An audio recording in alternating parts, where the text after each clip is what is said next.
বিনোদনের জন্য, পরিবারের সবাইকে সময় দেওয়ার জন্য, কিছুটা সময় আনন্দে কাটানোর জন্য।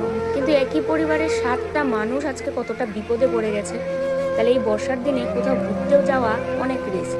আর এখানে সবাই চাইছে ওদের বাঁচাতে, কিন্তু লাস্ট পর্যন্ত ঠিক কী হয় পুরো ভিডিওটা দেখলেই তোমরা বুঝতে পারবে। মানে এই ঘটনাটা দেখলে গা শুধু শিউরে উঠছে বারবার, যে কতটা পরিমাণে বিপদে পড়ে গেছে সবাই।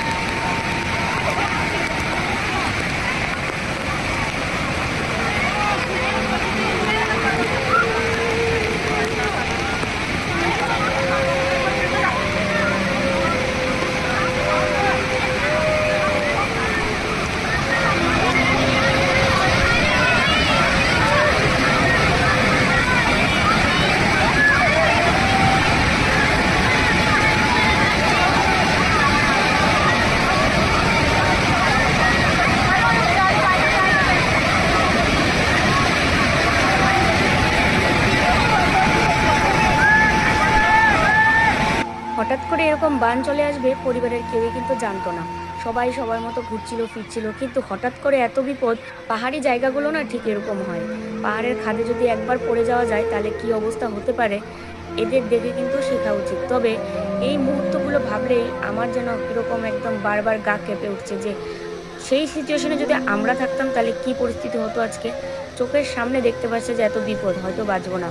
দেখো কুলের মধ্যে একটা ছোট্ট বাচ্চা আছে, তারপরে সাথে আরও বাচ্চা রয়েছে, একটা শুধুমাত্র পুরুষ মানুষ, দুটো পুরুষ মানুষ, সাথে মহিলা কতগুলো মানুষ, আর একদম মাঝ বরাবর দাঁড়িয়ে আছে। যে দেখো কোলের মধ্যে একটা ছোট্ট বাচ্চা। মানে এগুলো দেখলে এত খারাপ লাগছে যে আমরা যদি সেই সময় থাকতাম তাহলে কি পরিস্থিতি হতো।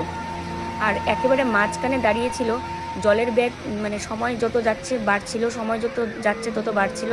মানে এই যে জলের ব্যাগটা, এটা কিন্তু একটা নদী, আর আমরা সবাই জানি যে পাহাড় থেকে কিন্তু নদীর সৃষ্টি। তাহলে এটা আস্তে আস্তে আরও কিন্তু বাড়তে থাকবে এই জলের ব্যাগটা, কারণ প্রচুর বৃষ্টি হওয়ার কারণে পাহাড়ে ঠিক এইভাবে কিন্তু ঢল নামে, এবং সেটাই কিন্তু আস্তে আস্তে নদীতে চলে আসে, এবং নদীর জল কিন্তু এত বাড়তে থাকে।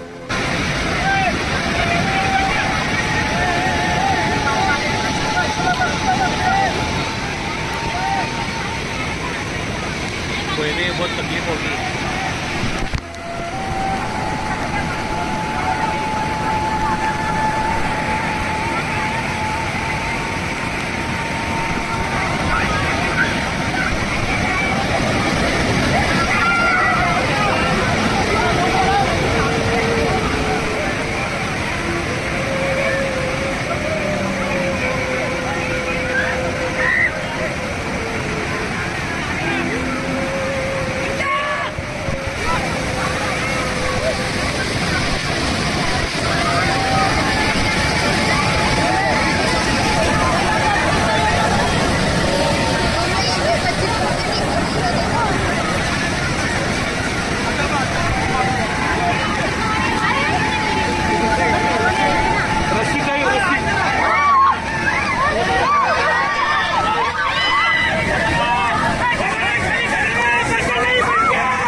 ভেসে গেল পরিবারের 7-7টা মানুষ চোখের সামনে।